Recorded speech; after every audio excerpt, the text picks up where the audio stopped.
Hello बच्चों, welcome to सबकी पाठशाला। और आज हम भारतीय अर्थव्यवस्था के क्षेत्र के नोट्स और कुछ क्वेश्चन जो हैं वो डिस्कस करने वाले हैं। तो देखो बच्चों, सबसे पहले मैं आपको एक चीज़ बता देती हूँ कि जो भी मैं आपको चैप्टर पढ़ाती हूँ उसके मतलब जो समझाती हूँ वो तो इम्पोर्टेंट है ही है। जो चीज़ें मैं अंडरलाइन करती हूँ वो आपको क्या करना है, अपने नोटबुक में लिख लेना है, ताकि वो आपके जो शॉर्ट क्वेश्चंस बनेंगे वो उनसे बनेंगे। ठीक है।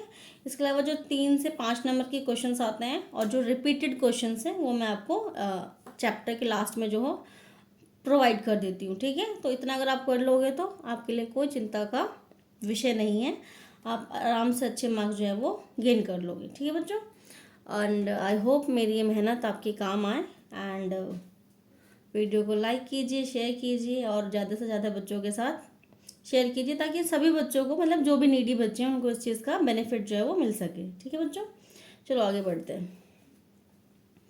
पहला क्वेश्चन है आर्थिक और गैर आर्थिक क्रियाओं या गतिविधियों के बीच में अंतर। तो मैंने आपको मैंने पढ़ाते पढ़ाते आपको बताया था कि आर्थिक गतिविधियां या आर्थिक क्रियाएं वो होती है जिसका मुख्य उद्देश्य क्या होता है, आय का सृजन करना होता है, मतलब वो पैसा कमाने के उद्देश्य से की जाती है। जबकि जो गैर आर्थिक गतिविधियां हैं वो कौन सी होती हैं, जो आय सृजन के उद्देश्य से नहीं की जाती है। दूसरा पॉइंट है इसका जीडीपी में योगदान होता है एंड इसका जीडीपी में योगदान नहीं होता है। इसका एक एग्जाम्पल भी मैंने लिखा है कि जो शिक्षक होते हैं, टीचर्स, जब वो पढ़ाते हैं स्टूडेंट्स को तो उसके बदले में उन्हें पैसा मिलता है, तो वो क्या हो गया, एक आर्थिक गतिविधि हो गई। जबकि अगर हम मान लो कोई टीचर है, अगर वो अपने ही बच्चे को पढ़ा रहा है तो उसके लिए वो एक गैर आर्थिक गतिविधि हो गई, क्योंकि उसके बदले में उसे किसी तरह का कोई पेमेंट जो है वो नहीं मिलेगा। ठीक है। अब दूसरा इम्पॉर्टेंट है आपका क्वेश्चन, मनरेगा। तो सबसे पहले आपको मनरेगा की फुल फॉर्म आपको पता होना चाहिए कि महात्मा गांधी राष्ट्रीय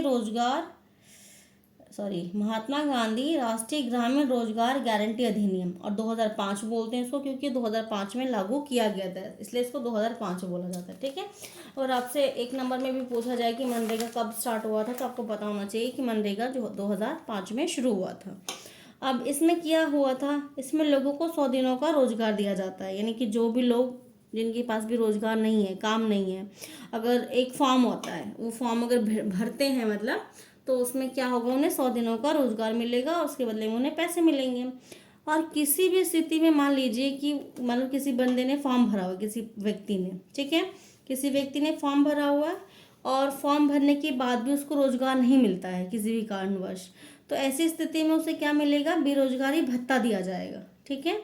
और महिलाओं के लिए 1/3 रोजगार जो है वो आरक्षित होता है, मतलब जितने भी मान लो काम है, नौकरियां हैं या जो भी है, तो उसमें क्या होगा, मान लो अगर मान लो 99 है, मान लो 99 लोग चाहिए काम करने के लिए, तो उसमें से 1/3 33 जो है वो कौन होनी चाहिए, महिलाएं, और जो 66 है वो कौन होंगे, पुरुष होंगे। तो इस तरीके से क्या है, वहाँ पर आरक्षण की व्यवस्था की गई है। अब अगला क्वेश्चन है, भारत में तृतीय क्षेत्रक या सेवा क्षेत्रक का महत्व क्यों बढ़ता जा रहा है, मतलब भारत में तेजी से सेवा क्षेत्र का विकास क्यों हो रहा है। तो ये मैंने आपको नोट्स में भी बताए थे पढ़ाते हुए।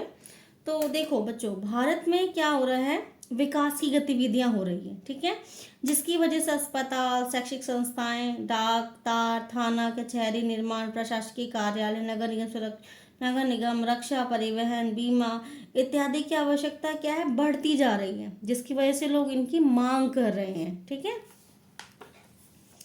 सेकंड, प्राथमिक और द्वितीय क्षेत्र का क्या हो रहा है, विकास हो रहा है, और जितना ज़्यादा प्राथमिक क्षेत्र और द्वितीय क्षेत्र का विकास होगा उतनी ज़्यादा वो क्या करेंगे, अन्य सेवाओं की मांग करेंगी, जिसकी वजह से सेवा क्षेत्र का भी अल्टीमेटली क्या होगा, विकास होगा। जैसे जैसे आय बढ़ती है, थर्ड पॉइंट कहता है कि जैसे जैसे लोगों की इनकम बढ़ती है वैसे वैसे वो क्या करते हैं, अन्य सेवाओं की मांग करना शुरू कर देते हैं, जैसे वीकेंड पे घूमने जाना, रेस्टोरेंट्स में खाना खाना, छुट्टियों में घूमने जाना, शॉपिंग करना। इसके अलावा अगर लोगों की सैलरी अच्छी होती है तो वो प्राइवेट हॉस्पिटल्स में इलाज करवाते हैं, अपने बच्चों को प्राइवेट स्कूल्स में पढ़ाते हैं। तो इस तरीके से क्या है, जैसे आय बढ़ती है तो लोग अन्य सेवाओं की जो है वो मांग करना शुरू कर देते हैं, जिसकी वजह से धीरे धीरे इन सेवाओं की जो मांग मतलब जो पूर्ति है वो भी बढ़ती है और जो मांग होती है वो भी बढ़ती है। इसके अलावा चौथा पॉइंट कहता है कि जो सूचना और प्रौद्योगिकी है उसमें बहुत ज़्यादा परिवर्तन आया है, जिसकी वजह से सेवा क्षेत्र का क्या हो रहा है, विकास हो रहा है। ठीक है, यानी कि आजकल देखो आप, मोबाइल का ज़माना है, हर कुछ ऑनलाइन होता है सब कुछ। ठीक है, तो अब ऐसी बात है, टेक्नोलॉजी में चेंज आने की वजह से सेवा क्षेत्र का भी जो है वो विकास हो रहा है। अगला क्वेश्चन है आपका, खुली बेरोजगारी और व्यप्रच्छन्न बेरोजगारी के बीच में अंतर। तो खुली बेरोजगारी क्या है? खुली बेरोजगारी का अर्थ है उस अवस्था से है जब एक व्यक्ति, जब प्रचलित मजदूरी दर पर काम करने के इच्छुक व्यक्ति को काम नहीं मिलता। यानी कि कोई व्यक्ति है, मान लो पर्सन है, वो काम करना चाहता है प्रचलित मजदूरी दर पर, लेकिन उसे काम नहीं मिल रहा, तो वो बेरोजगार है। तो इसे हम क्या बोलेंगे? खुली बेरोजगारी।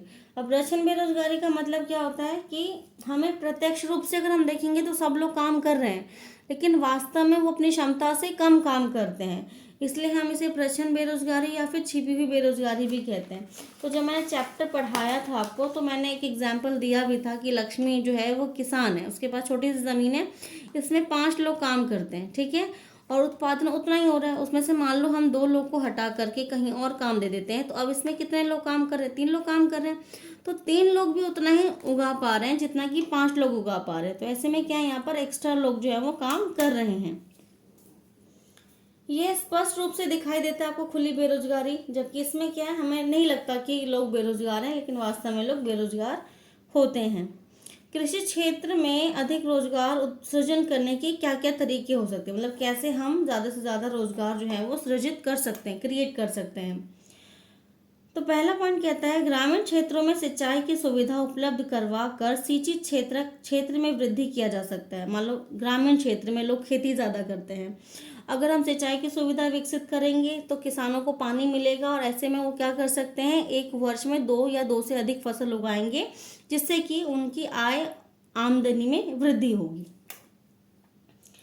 सेकंड पॉइंट कहता है, औपचारिक ऋण उपलब्ध करवा करके किसानों के लिए खेती आसान बनाया जा सकता है। जैसे जो अब हमें पता है कि जो किसान होते हैं उन्हें शुरू में बीज खरीदना पड़ता है, ठीक है, और कीटनाशक खरीदने पड़ते हैं, और भी बहुत सारी चीज़ें हैं जो कृषि में इस्तेमाल होते हैं जो उन्हें खरीदना पड़ता है। ऐसे में कई छोटे किसान होते हैं जिनके पास उतने पैसे नहीं होते हैं कि वो उन चीज़ों को खरीद सके। तो अगर सरकार उन्हें औपचारिक क्षेत्र में ऋण उपलब्ध करवाएगी तो उन्हें, उनके लिए लागत क्या होगी, कम हो जाएगी। तो ऐसे में उनके लिए खेती करना थोड़ा सा आसान हो जाएगा। ठीक है, और ऐसा नहीं होने पर जो किसान है वो क्या करते हैं, अपने ग्रामीण क्षेत्र में जो भी उनके पास सुविधाएं उपलब्ध है, चाहे साहूकार है, चाहे व्यापारी है, चाहे रिश्तेदार हैं, चाहे बड़े व्यापारी हैं, उनसे वो पैसे ब्याज पर उधार लेते हैं, और उनकी जो ब्याज दरें हैं वो बहुत ज़्यादा ऊंची होती है, जिसकी वजह से वो कर्जे में डूबते चले जाते हैं। थर्ड पॉइंट कहता है, अर्ध ग्रामीण क्षेत्रों में उन उद्योगों और सेवाओं की पहचान करना और बढ़ावा देना चाहिए जहां अधिक लोग नियोजित किए जा सकते हैं। यानी कि ग्रामीण क्षेत्र में ऐसे उद्योग, ऐसे क्षेत्रों को ढूंढा जाए जहां पर हम ज़्यादा से ज़्यादा लोगों को रोजगार दे सकते हैं। इसके अलावा प्रसंस्करण या प्रोसेसिंग उद्योग की स्थापना द्वारा भी रोजगार का सृजन हो सकता है। जैसे आजकल आप देखते हो आलू से चिप्स बनाए जाते हैं, ठीक है, खेतों में दाल उगाया गया, वहाँ से क्या हो रहा है, दाल की पैकिंग हो रही है, छटाई हो रही है, सफाई हो रही है। तो इस तरह के जो उद्योग होते हैं वो प्रसंस्करण या प्रोसेसिंग इंडस्ट्रीज होती है।